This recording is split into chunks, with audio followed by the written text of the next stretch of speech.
Today's podcast is brought to you by Cheeky, a line of bar-quality syrups and juices for the home. If you're someone who loves craft cocktails but does not love the work, Cheeky may be for you. Check out the core 8 flavors plus the newly released limited edition espresso syrup at cheekycocktails.co and enter the code Movers and Shakers at checkout for 10% off your first order.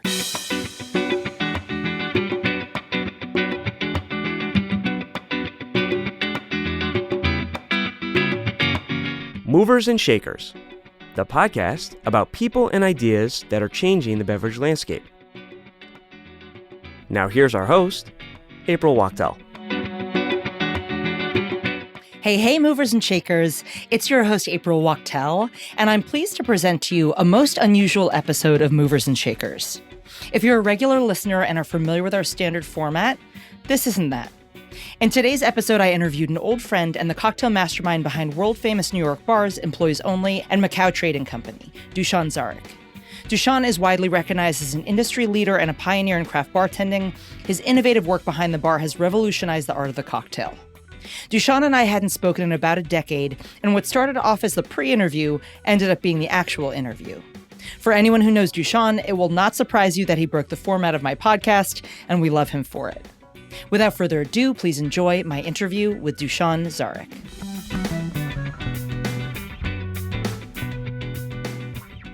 How are you? I'm good.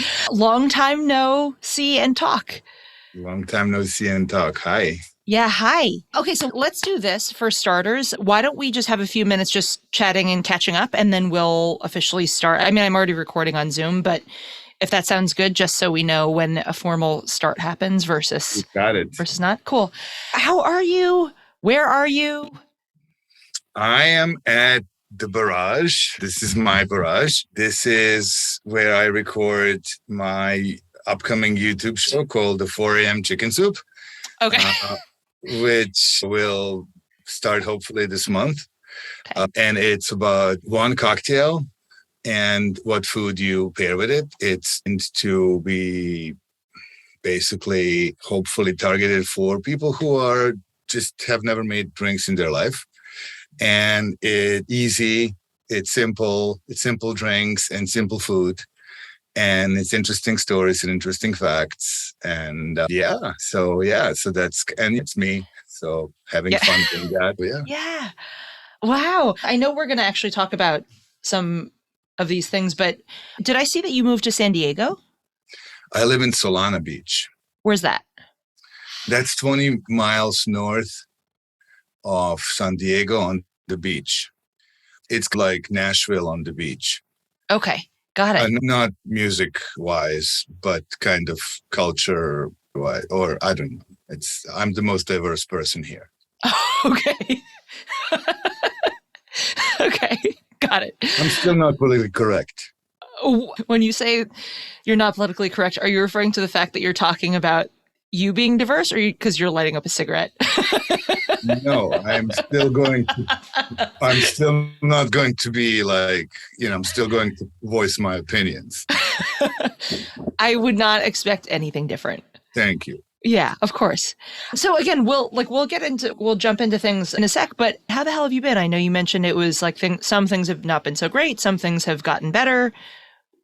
Yeah, it's been a rough few years. I personally, mostly, it's been very hard. Obviously, I didn't take it lightly to be a convicted sexist. That kind of hurt me a great deal. Professionally, not so much as on the human level, because obviously my whole intention in this industry was to teach and to help. And to be accused of something that I am not by people who don't know me, mostly, right, was not okay. And then I didn't take it, I didn't really deal well with that.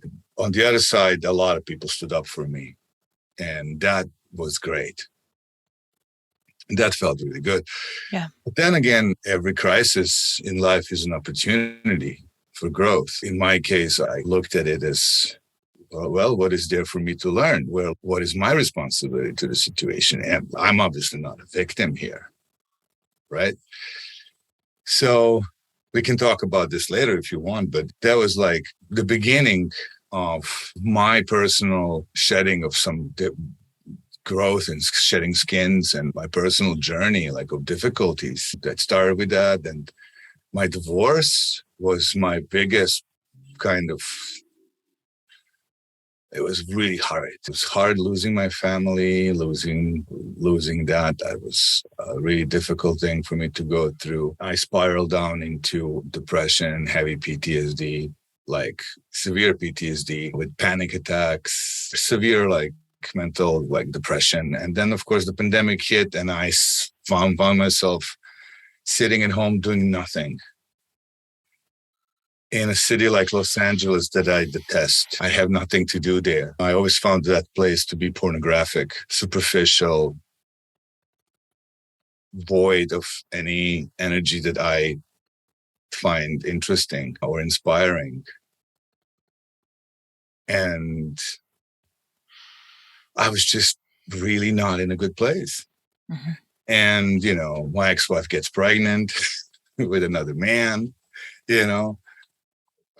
Right. So by the way, I didn't know any, like I suspected, obviously looking through your social, I suspected that something might have happened, but I didn't know until you just told me. Yeah, of course, she didn't have the baby, but it was, then she decides to move here with her boyfriend and move the children here. Then I end up driving down here every Friday to pick the children up. So you lose the whole day in the Southern California traffic. And then eventually I'm like, what the fuck am I doing here? Let's move here. So I move here and it's quaint. It's nice. It's white. I'm the only person with an accent here, super rich. I don't even know how I got the place that I have here. It's just, then I finally slowly found my groove and found my tribe here. And now I'm chilling here. Here's my dog, Jimi Hendrix, and me. We're like chilling, and I'm a hermit. I am single. I don't see anyone. I live a quiet life, write books. So, what do you want to use this conversation for? Because obviously I'm really happy that we're reconnecting, period. I think, what would you like to accomplish with this? I know what you pitched.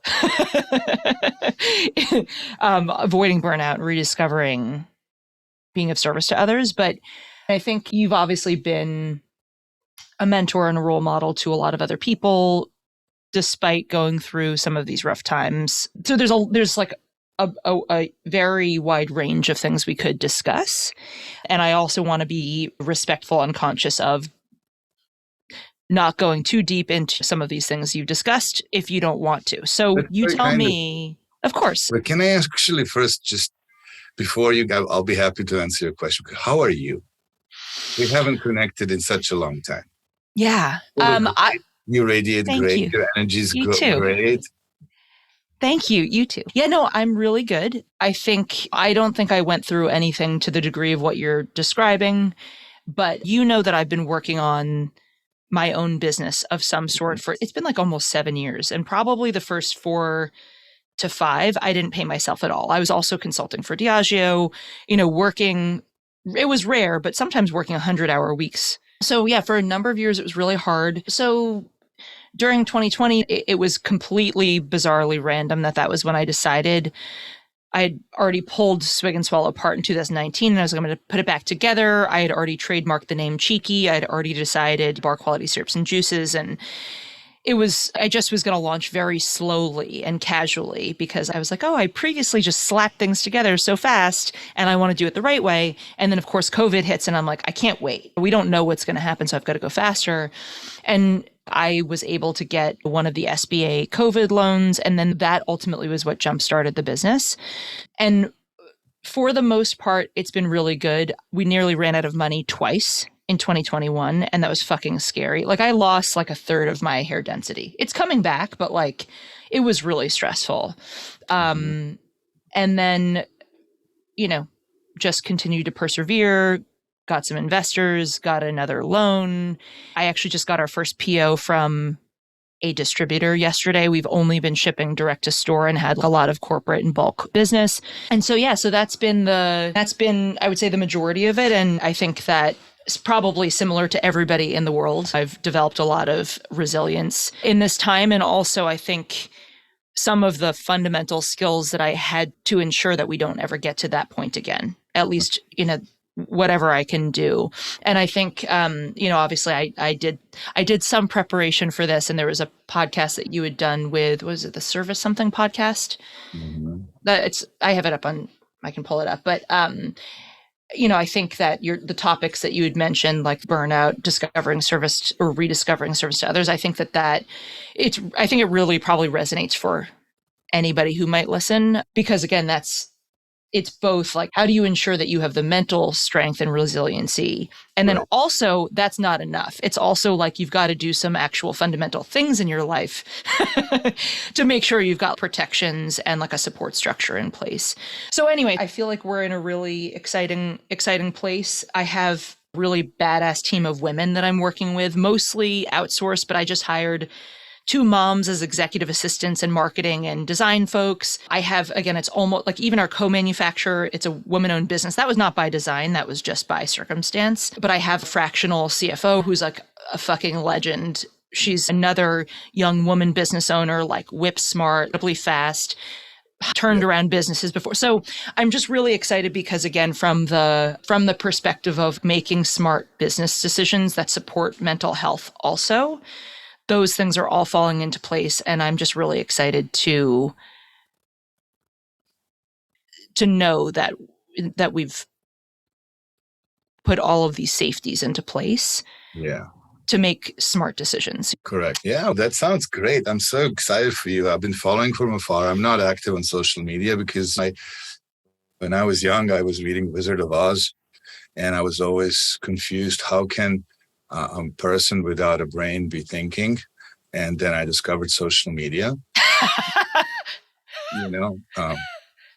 So I kind of weaned myself off it. And now that I am about to launch my YouTube kind of channel with this, as honestly as just a revenue stream, right?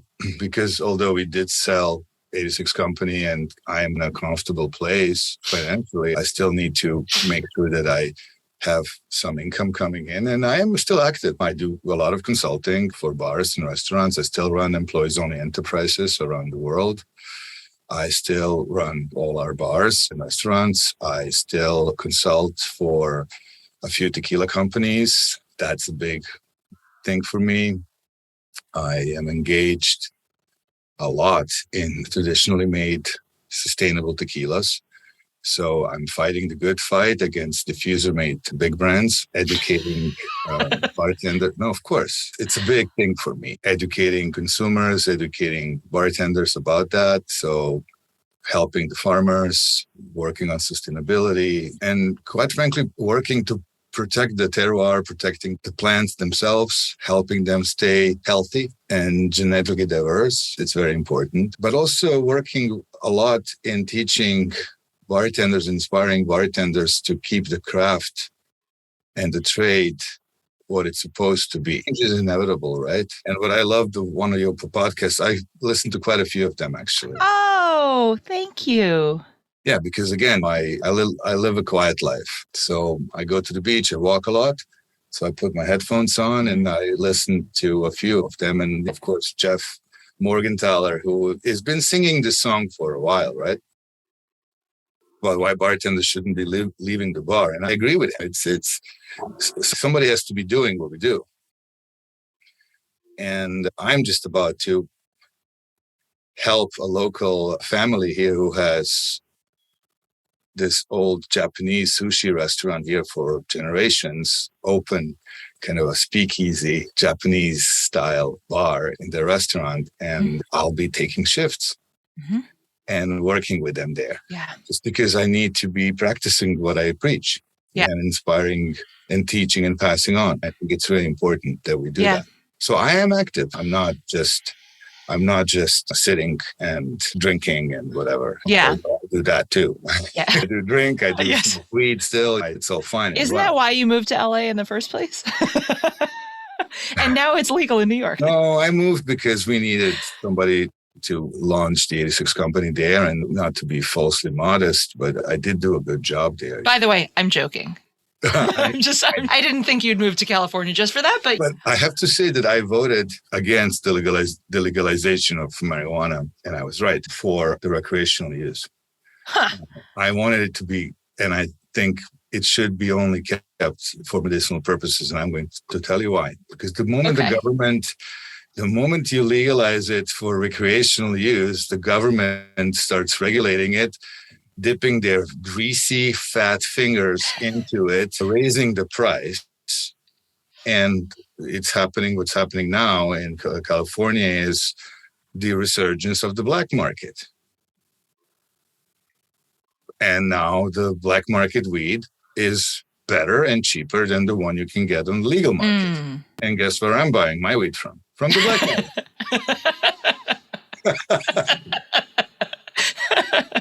Okay. I mean, you know a lot more about this than I do, I have to say. Well, in any case, what I wanted to say is you're doing a great job with these podcasts. Thank you for doing that, because I think our community needs all the help that we can get. There's a lot of, not to borrow the term from the mainstream media about the fake news, but there's a lot of misinformation out there. There's a lot of people who bypass, a lot of people who don't spend enough time behind the bar doing the nitty-gritty, and they think they know everything. And then, especially when they're young, and they just don't do the long shifts anymore. And labor laws, especially in states like California, where the labor laws are so strict, where you have to, after whatever, you work 6 hours, after working 6 hours, you're entitled to long breaks. And I'd never had that. When I worked for other people, I had to work 15-hour shifts. Nobody gave me breaks. I was paid $3.10 per hour. Now, kids are paid $16 per hour, which I love, but then you have to pay them also tips on top of it, right? So obviously cocktails are going to cost $20, $22. So it's a different time. The rules have changed, and it's okay, but somebody has to pay for it. And then add to it the inflation. It's a different time. Yeah. All right. So I think, just because I think we've already had some really good nuggets in this pre-interview portion, I think we should probably formally start it. Got it. What I'd love to know is, again, what do you want to, by the way, there we go. What do you want to accomplish in this? And I'll tell you, you're highly intelligent. You've listened to these podcasts before. You know the general flow of these. But what I would say about the podcast is, again, it's not a massive audience, but it is a global audience. And that's because I've had global guests on and they've got giant networks. It seems very majority trade. I definitely have been noticing we've been getting some follows from people who don't at all seem remotely connected to the trade. So maybe there's like another consumer sort of piece of the audience. I don't know. I would say that I try to use these to inspire and inform. Again, not through my knowledge and experience, but through that of the guest, which is why I always have great guests on, as it does all the work for you. But so I think I also, whatever element of your personal story you want to share or feel comfortable sharing, I'm very good at guiding conversations. We can go there, or we don't have to. It's just a matter of what you just mentioned about some of the realities of your past few years. Do you want to share any of that? Do you want to completely not include that? Up to you. Fine. That's fine. I'm happy to go there, because look, human experience is very important. We all will be challenged in our journey on this planet with our own obstacles for growth. Yeah. And if I am open to speak about this, then it might help other people. Yeah, I would agree. It is not, if I'm open to speak about it and I speak of my experience, it's not to guarantee that it will be the same for other people at all, but they might find it helpful for them when and if it happens to them. Yeah. What I'm trying to accomplish is always only one thing. If I am able to just change one person's mind and remind them that it is a privilege to be of service to others, we have done a great deal. Yeah. Okay, and great. I really mean that. You know me. I know. Yeah. No, I agree. Okay, so then and I'm going to give you a rough idea of this, and I know we'll just go. But I think the general topics that I'd love to explore is, I think one of the things, and I'll say this obviously in a minute, but one of the things that is most notable about employees only is the creation of an incredibly strong culture. And as a guest and as a former brand person coming into any of your establishments, it was like a consistent experience and energy every time. So I'd love to talk somewhat about culture. We talked about a little bit of the emotional resilience. I would love to pick your brain somewhat on how you think the hospitality world and the cocktail world is evolving or will continue to evolve post-COVID. Because I know in the podcast that I mentioned, I was listening, you'd made a comment about RTDs and things like that. Okay, wonderful. Great. What I will do is we'll just take a pause. I'll just welcome you to the podcast, and then I'll start asking you some questions. You got it. And then, go in depth or not in depth into anything, and then I'll just move us along as we go. Great. Dushan, thank you so much for joining me on the Movers and Shakers podcast. How are you today? Hi, April. You're so welcome. I'm doing fine. Good. Thank you. I'm so excited to have this conversation with you today. When did you move to the West Coast from New York? Because I'm trying to think when we last saw each other in person. I believe it was March 2013. Wow. It's insane how time has passed in the past few years, but that is so long ago. So it's great to see your smiling face. Good to see you too. It's been such a long time. And Yes. Your smile's still the same. And likewise. You are probably best known for being one of the founders of Employees Only back in 2004.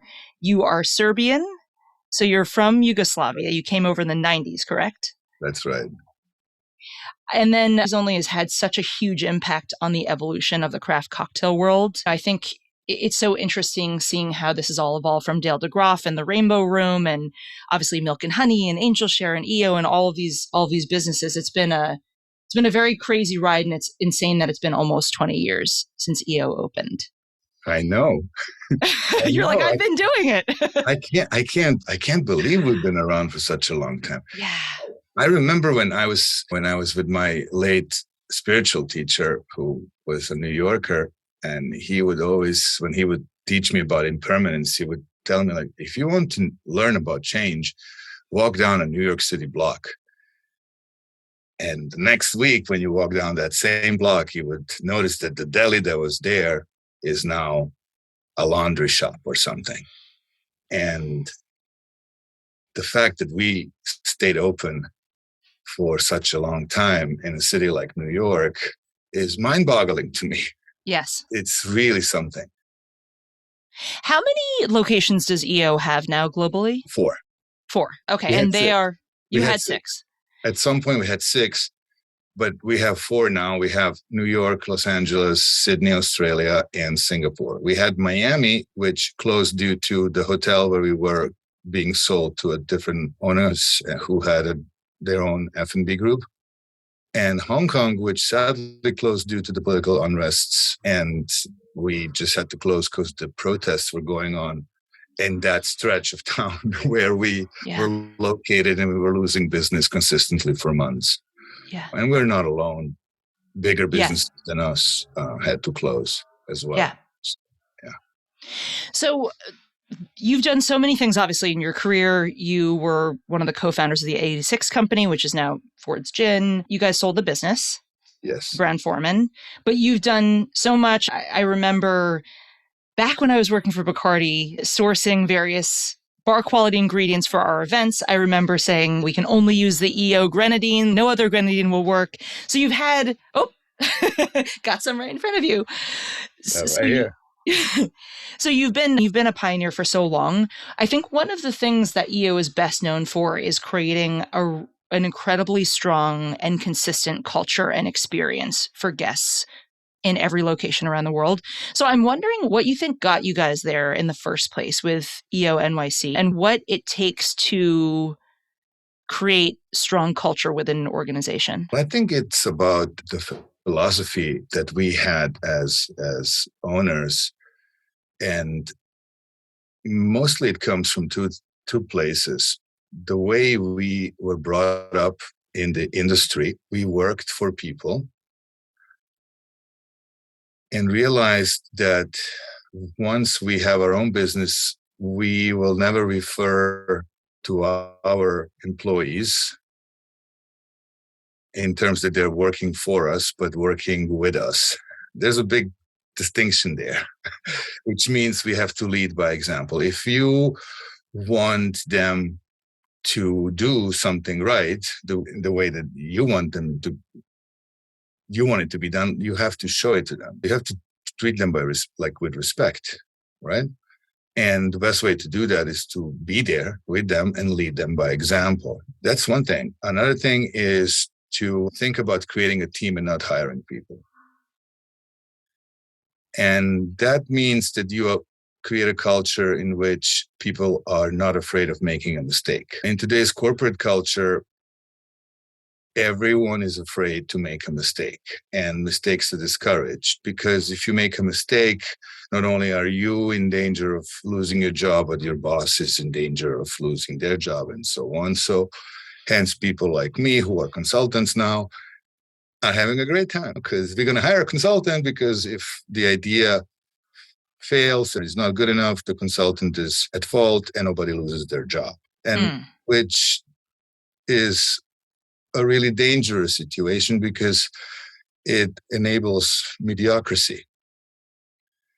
And I never believed in that. I thought that people should have the responsibility and should have the chance to make a mistake, because how else will you learn? And so I always believe that is, you treat people the way you want to be treated. And then a culture of trust is built. In my world and in the world of my partners, trust is lost, not earned. And that's a huge difference with most businesses that I know. And that's how we started. And that's what kind of created this whole thing. Before the pandemic, we had, I think, one of the lowest turnovers in the industry. People just wouldn't leave. Why would they? They were treated right. They had benefits. They were making great money. And they were making great money because they felt safe. And because they felt safe, they were inspired to be there. When they're inspired and happy to be there, they radiate a certain kind of energy. Without your staff, your restaurant is just four walls filled with expensive junk. And I will sign this statement anytime. Right. Anytime. Everything else about a hospitality venue is formulaic. Everything else. Lighting, surfaces, design, menu, everything else is formulaic, except how you go about your staff and your training and maintaining that. That requires that human experience is translated to the guests. And if you are good at that or have an idea how to go about that, you will be successful. If you want to put that in a formula, you will fail. No matter what HR departments you hire, no matter it doesn't matter. You will fail, in my experience. So how much of that do you think was because part of the founding story of EO was coworkers who had worked together at Pravda and had a great relationship and then founded it? Because I think it's important, April, that we worked all the jobs in a restaurant before we opened our own. I think it has a lot to do with that. If you're a lawyer and you want to open a restaurant, you cannot relate to what a food runner does. You just can't.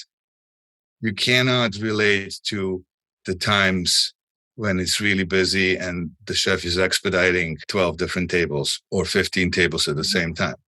You cannot relate when a server is being triple set at the same time. You cannot relate when the ice machine is broken. You can't.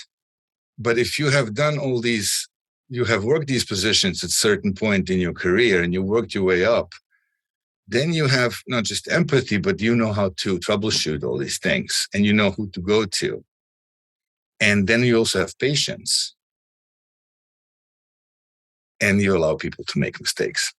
Right. Again, you're going back. I remember, so the first year of the podcast, Steve came on and he had recently opened EO in Singapore. And he was saying that training the entire staff there by himself, he said, was the hardest thing he's ever done in his life. And I said, why? And he said, because whenever we'd train people at EO in New York, there was an entire team of people training one person versus one person training 13 people. So if you were advising an operator starting now who doesn't have 13 people who've been with them for years, how do you recommend that they start out? You take your time.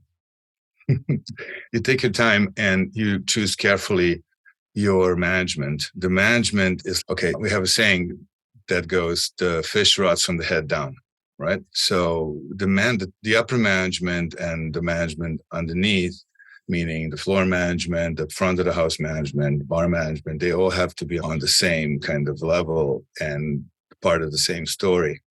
We all have to believe in the same thing. You start from there. This is what we want to achieve. With the ultimate goal is that the guest leaves with a little bit of a bigger smile they had before they came in. That's the whole idea. I'm not interested in what you're serving, what your product is. I literally am not. Is it a sports bar? Are you doing beers and shots, burgers and fries? I couldn't care less. That's not a differentiating factor anymore. It is really not. Like my Negroni and your Negroni, it is really not an issue. Which one is better? Yeah. What is a differentiating factor is who is going to have the return business. No, it doesn't matter if your Instagram marketing is more successful than mine. It is what am I doing to create return business, the foundation of our business. What is my human experience in relation to your human experience? Yeah. This is what makes or breaks a hospitality business. So if I'm training my team to remember that everyone who walks through the door has a broken heart and that they are here to experience something extraordinary in the relation between the server and the guest, that the guest remembers that this person has had the choice to go anywhere else, but they made it other way to come and see me. I have to make it worth their money and their time and that effort to give them that human experience. In today's day and age, when everything is based on instant gratification, I want the result for the littlest effort I make. I'm focusing in my operations on human experience and emotional experience. I want people who walk through my door to be recognized as human beings, first and foremost. It doesn't matter what I serve. It really doesn't. Sure. If the cocktail's good, that's great. Fine. We make good cocktails because we like to make good cocktails, but I can as well just pour you a beer. It's not about that anymore. I just really don't think it is. I think it's so interesting because as I talk to a lot of brand owners, and when I say brand owners, I specifically mean like spirits brand owners or whatever, CPG founders on this podcast. And we've spoken a lot about direct to consumer businesses where you just find the algorithm and input your information and your brand all of a sudden has awareness with hundreds of thousands of people and you just spend and you grow the business. And I've had a lot of conversations recently where I have said, and for the most part, my guests have been in agreement that it's about more than that. It's about what you're talking about, which is it's the actual experience. It's the authentic relationship, not only between two people as you're describing within an establishment, but also between, in my experience, a brand and their audience. It's like we actually have a back and forth, a relationship. And something I remember from Tales of the Cocktail, I'm just trying to think what year it was. Maybe it was 2010, 2011. I remember going to an EO party. And for anyone who doesn't know, Tales of the Cocktail, predominantly an industry event. So it's predominantly bartenders and spirits cocktail folk from around the world. And I remember there were dozens and dozens of people lining up for EO tattoos. And I was like, mind blown. This is insane. These people are getting this tattoo on their bodies and none of them have ever worked there. And it was just, I thought it was such an interesting and resonant example of what happens when people believe in a cause or believe in a brand or believe in a mission. So I just wanted to share that because I think it's about what we're talking about, which is like how you distinguish yourself as a brand or as a hospitality organization from others and how you really build a brand and shine. Yeah, I don't know. My one of my partners, Billy, who is not a bartender, like we partnered up with him because he owned restaurants before he was partners with Keith McNally, and he was the missing element in our group who actually knew how to write a P&L.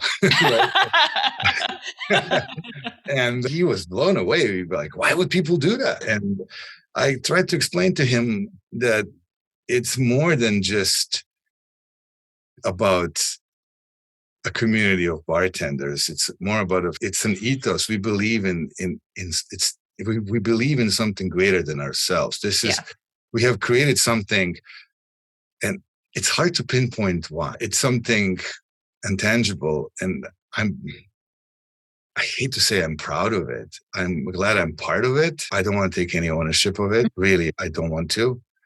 Because it's not just me. A lot of people have employees only what it is, Steve included, obviously, and everybody else who worked there and spilled thousands of gallons of sweat and blood. Cuts were made behind that bar, and lots of blood was spilled, and lots of good energy was poured into this place, and by guests and by other industry people and brand people, and everybody supported us. Everybody supported us and helped us get where we are today. Yeah. And of course, we worked hard. I worked behind this bar until the last night before I put my family in the car and drove them across country to Los Angeles, like literally. Yes. I'm sure it's till 4 a.m. with the chicken soup too. That's right. So Rizzo, who was your GM at Macao, he and I went to a screening of Hey Bartender. I don't remember if it was the full film or not, but for anyone who is listening who has not seen it before, it came out in 2013, and it was a documentary about craft cocktail culture, and EO was played a very prominent role in the film.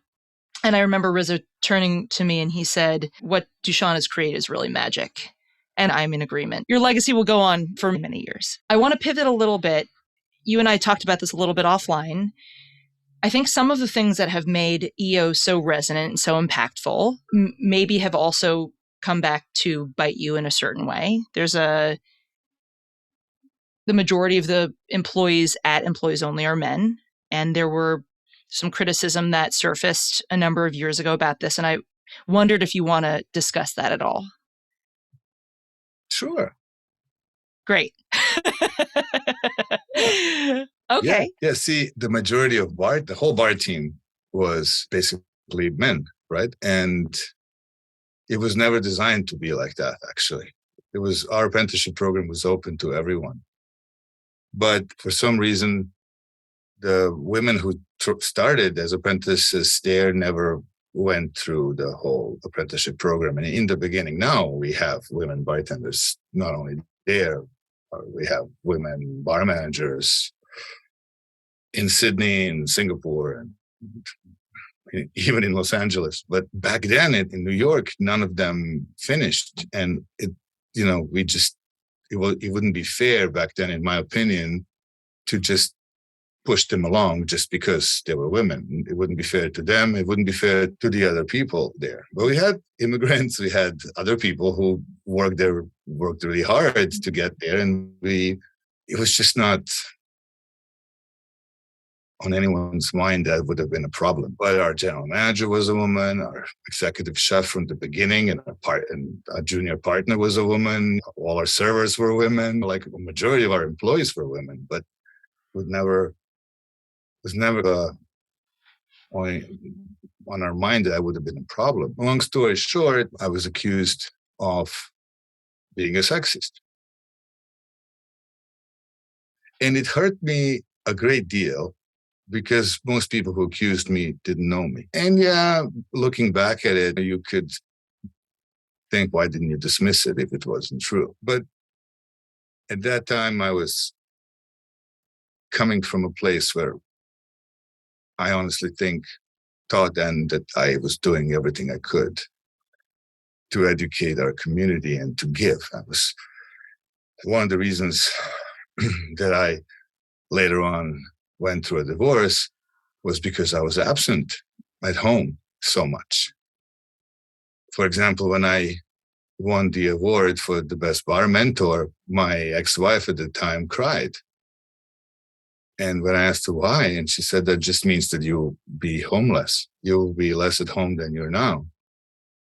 And see, like that's kind of what was happening, right? Because I was traveling, going to conferences, sharing, helping.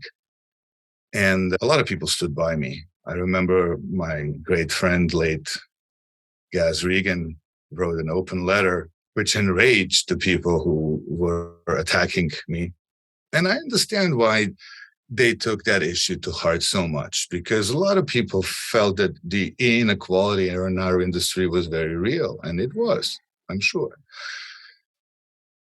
And I take responsibility for one thing for sure. I understood why they had an issue with employees only. I think it wasn't me necessarily that they had an issue with. I think they had an issue with the bro culture that my team was so openly celebrating and displaying in their face. Young men full of testosterone, just being young men, being full of themselves, being promiscuous, just being rock stars, being on top of the world, winning all these awards on these conferences, just being in those movies. I understand why. And I take the responsibility for sure of not recognizing what that bro culture could do and the consequences it might have. And for that, I'm certainly sorry. And I take that responsibility, right? But then again, in life, we all get crisis, right? We all get lessons. And the last thing you want to do is be a victim. I'm not a victim. I've been given amazing opportunities in my life. And I had the privilege and the chance to influence so many people and help so many people have careers. And I had a chance to grow myself, and not just as a professional, but as a human being. I met so many amazing teachers in my own life, not just life teachers and spiritual teachers, but also professional teachers. Just think about it. My first direct teacher was Dale DeGraw. How many people can say their direct teacher was Dale? Yeah. To be sitting here and crying, oh, it was unfair. But at that time, I have to say, it was pretty gnarly, because I was asked by the 86 company to step aside. I didn't take that lightly, I have to say. I felt like that they had to have my back. There were frictions within employees only, where my partners from employees only were, because one of the partners at 86 company was also a partner at Employees Only. There was frictions that the other partners from Employees Only were not taking that lightly. That partner was actually not having my back at that company. There was poor Simon Ford was trying to protect me. He was going through hell himself. Like, it was a hard time for everyone. But then it's a good lesson in life. And it's great that you have these things happen to you. And as I am now coming into a kind of new chapter in my life and doing other things, I was speaking to my publicist recently, and I'm like, I got canceled. I was thinking I was the first person that got canceled back in the day. And she says to me, Dushan, if you haven't gotten canceled, you're nobody. It does mean that I think if nothing else, what I remember from that time was people saying, you are an industry leader. How do you set a better example? Right. And so I think what your publicist said is true. How would you say that it's changed your perspective and maybe how you navigate the world these days? I certainly believe that staying off social media, except for very tailored statements, is the best course of action, not just for me, but for any professional or any mature person. Because why? What is there to say? Unless you're running a marketing campaign for a product or for your services, who cares what you have to say, really? That's just my personal, why? It's like having a political bumper sticker. Has a political bumper sticker ever changed somebody else's opinion? If you drive behind somebody's car and he has a political bumper sticker, will it change your mind? You read that? I don't think so. So why? It's, as I told you in our pre interview, like when I was a kid, I read The Wizard of Oz and I thought to myself, how could they without a brain be thinking? And then I discovered social media. I am not engaged in that.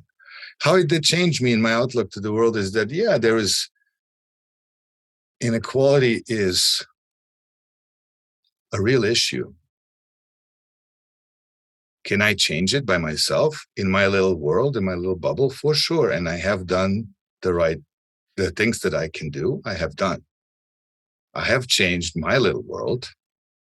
Obviously, I have daughters. I'm interested that they grow up in a more equal and just world. But that's the extent that I can do it in my little world. Can I change the greater world? I don't know. As I told you, I was against legalizing marijuana for recreational use in the state of California, because I'm wise enough to know that whenever the government sticks their greasy, dirty fingers into tax revenue, they will create problems, as they have. We got to be wise. But I'm going to actually push back a little bit on this, because I think that the question might have sounded strictly about gender equality, but I think it's more of a question about legacy. I know you care about this. I know you care about your impact on the world.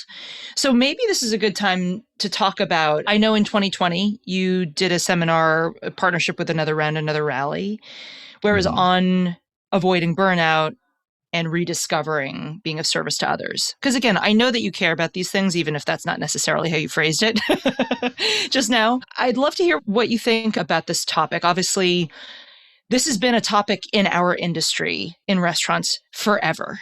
However, I think it's really reared its ugly head during COVID. And we've seen a lot of people question what they're doing in hospitality, some of them finding more meaning and reason to stay within the industry, and some people saying, you know what? This is a sign for me to leave the industry. So would love to hear your thoughts on the future of hospitality, how people stay invigorated in the industry. Yeah, look, that's a topic that's very important for me, obviously. I stand with Jeffrey Morgenthaler. Okay. We need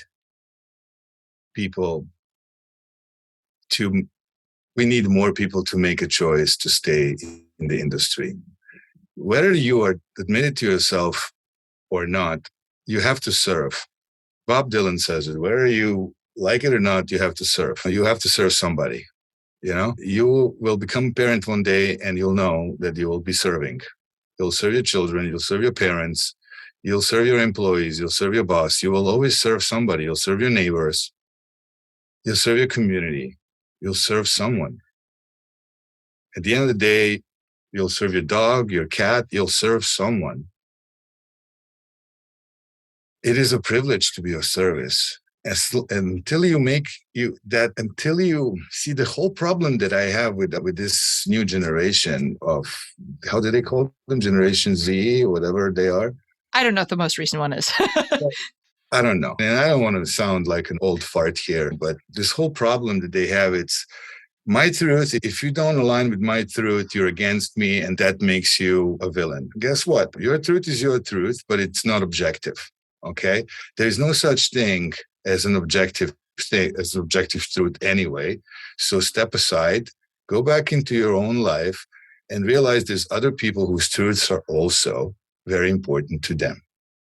So please, for example, being of service to people means that they matter. When people walk through the doors of our restaurant, it's about them. They have to check 3 boxes.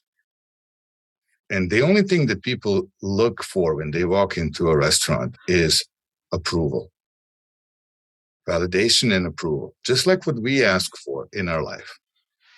Just approve of me, that I exist. I'm a human being. Okay? Just approve of me, man, because everybody is rejecting me, starting with myself. I reject the way I look, the way I feel, the way I think about myself. The culture rejects me. The billboards reject me. Everything rejects me. The marketing companies think I should look this way. I should feel this way. All right. So I walk into a restaurant and the bartender is standoffish. Is that an extraordinary experience? No, it's just more of the same. The only thing that the guest has to do is to not be verbally or emotionally abusive, has money to pay for the drink, and not be violent. These are the 3 boxes that a guest has to check. Okay, most civilized people that walk through the door of the restaurant already check these 3 boxes, right?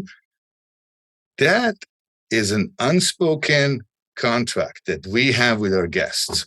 Once they check these 3 boxes, we're obligated to grant approval. Then it becomes all about them.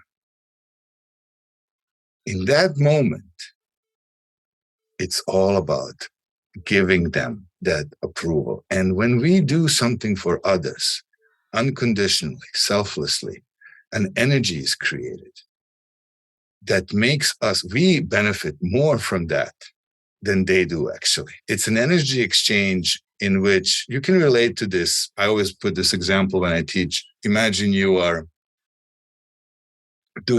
creating somebody that you care about is having a birthday, and you put an effort to really come up with the perfect gift or something that will really make them happy and create a really beautiful surprise. And you figure out what they want, and you go and you research and you find that thing and you wrap it and you pack it, and the big day comes and you present the gift and you nail it.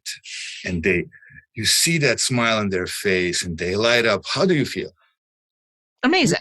You feel amazing, right? Yeah. And that's that energy that happens when you create that experience for your guest. And you have that chance to do that every 5 minutes, every night you work. Come on. That's what I'm talking about. Can an office job give you that? So if you're obsessed about yourself and trying to make yourself happy, you're never going to get there.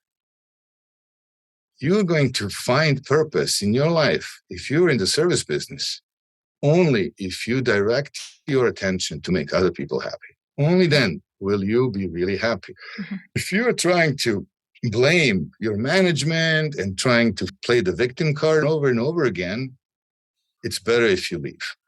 Then please leave. Please leave. You're not good for us. You don't belong to this tribe. I'm sorry. Excuse me. There's a truck coming. Maybe we want to pause it for a minute. Yeah. All right. I closed the garage door, but hopefully we won't hear the truck.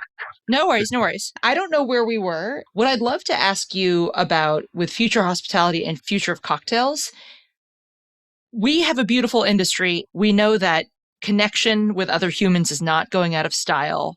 What do you think is going to evolve in this sort of post-COVID period? Like, how do you think hospitality is going to change? Do you think it's going to change much, or do you think it's just going to eventually get back to what it quote unquote was pre-COVID? Any thoughts on that? To be honest with you, I really think that it's going to go 2 ways. People will drink less alcohol. There will be more and more of these, I want to say, consumption places opening up where you can have different experiences going on, like lower ABV kind of experiences, maybe, or zero alcohol cocktails with maybe THC consumption lounges, like they're popping up all over the place here or in Vegas or in places where cannabis is legal. That's a trend that I'm seeing more and more being happening. But as far as cocktails, the creativity is all over the place. It remains to be seen how profitable that is going to be. Yes. Again, it comes down to how quickly can I make these drinks that require so many steps. Yes. That remains to be seen. I know for my businesses, we are profitable because we can make these modestly complex cocktails without pre-batching super quickly. And we can service a lot of people in a very short time, keeping the ratio of sales of food to drink of 20% food to 80% cocktails. And we are profitable because of that. Yes. We now, and believe me, I'm all for minimum wage being as high as possible. Yeah. I come from a socialist country. I believe in people being paid fairly. And I am happy to always charge the guests as much money as possible for their experience because it has to give somewhere, Mm-hmm. So fine. Mm-hmm. You are getting a great experience in a beautiful place. So please pay. Mm-hmm. Okay. However, it remains to be seen how this huge payrolls are going to affect the businesses. This is another thing. Can we sustain that? How sustainable is it? You have states like Nevada or Florida where the payroll is still somewhat normal, so to say. Our business in Singapore, where the payroll is negligible, is doing huge profits. Our business in Australia, where the payroll is through the roof, is doing very little profit, Mm-hmm. So, we have to see. We have to see where the future of hospitality is going to go as far as the cocktails. I don't know. I am also very interested about where the whole lifestyle and wellness is going to go in relationship with the whole craft cocktail culture. For example, Yes. My generation of bartenders, your generation of bartenders, we have worked so hard to make people drink better, right? Only to find ourselves now, for example, where I live right now, lovely people here, lovely people. Affluent, fine people. You go into a bar here, every other person is drinking a White Claw. Are you familiar with that product? So it's a product that has 100 calories, 5% alcohol, 0 carbs. So it's like making love to a blow-up doll, right? It's the illusion of having the cake and eating it too, right? It tastes like it's terrible.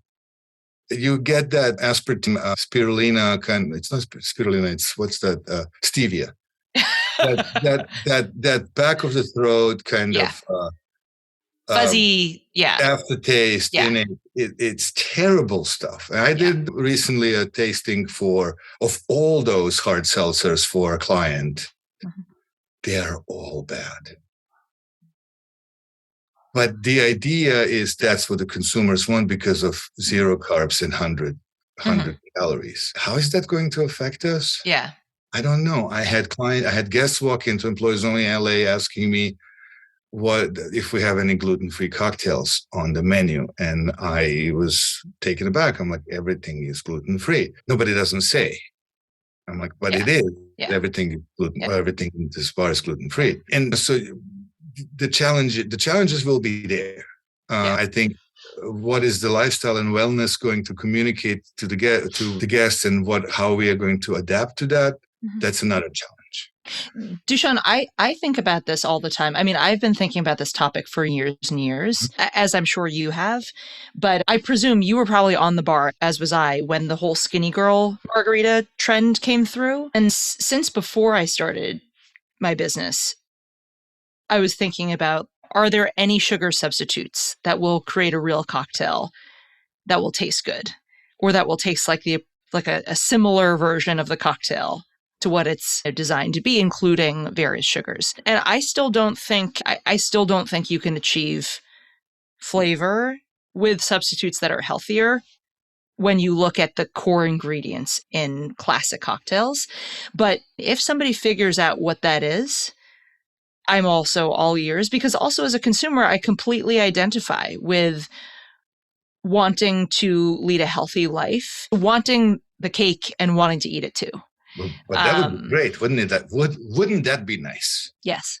I would love that too. I mean, as older as I get, I mean, I get pounds on and I cannot lose them. And, I would love to have, a beer and not see it on my waistline tomorrow, of course. Yeah. But, that's sadly not how kind of this whole metabolism thing works. Yeah.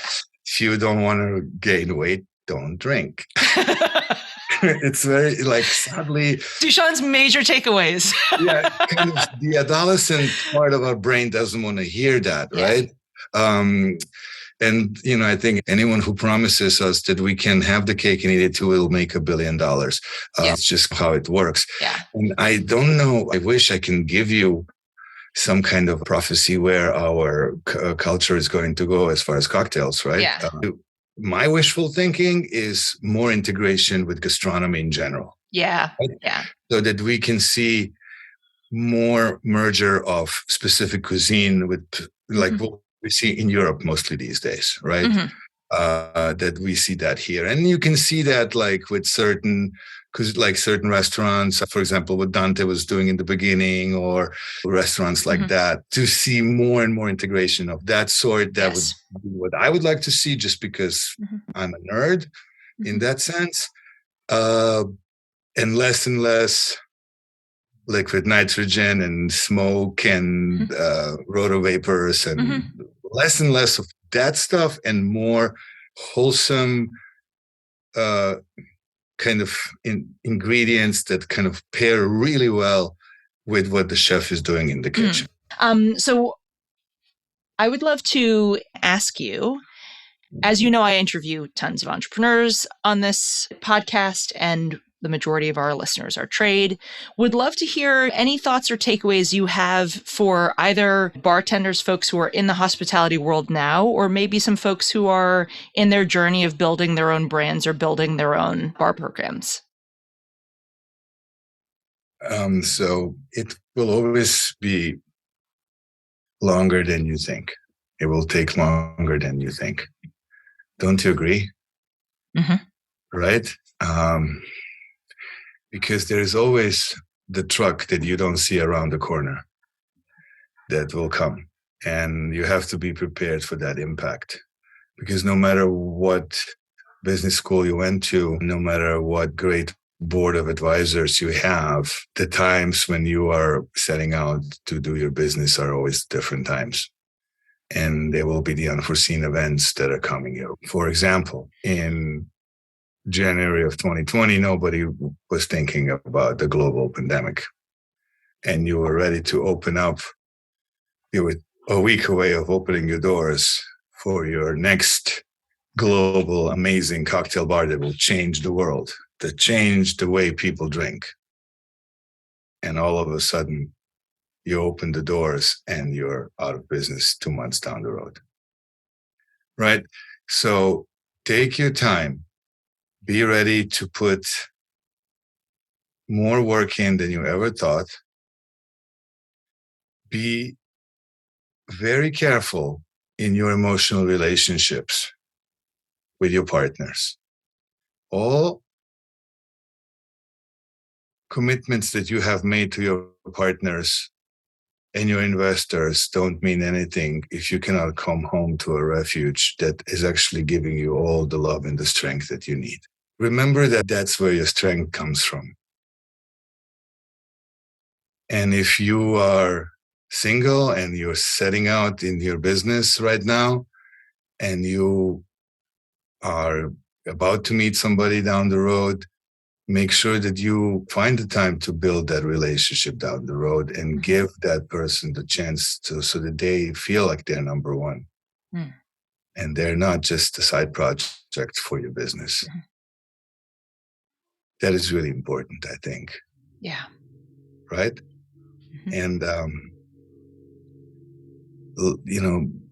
also don't just always only trust your intellect, because your intellect only gives you, at best, a third of the reality of the situation. We live in a culture that our intellectual intelligence is highly praised, but our emotional intelligence, and especially our intuitive intelligence is neglected. And I think it's important to develop our relationship to our emotional and our intuitive intelligence and listen to our guts and our hearts and incorporate that into our decision-making process. Yeah. I think that's really sage advice. Dushan, thank you so much for joining me on the podcast, and hope you have a wonderful rest of your day. Thank you, April. Thank you for letting me speak, and thank you for inviting me. This has been such a privilege to be a part of this. Thank you for listening to Movers and Shakers. Follow us on all social media at Movers S Shakers.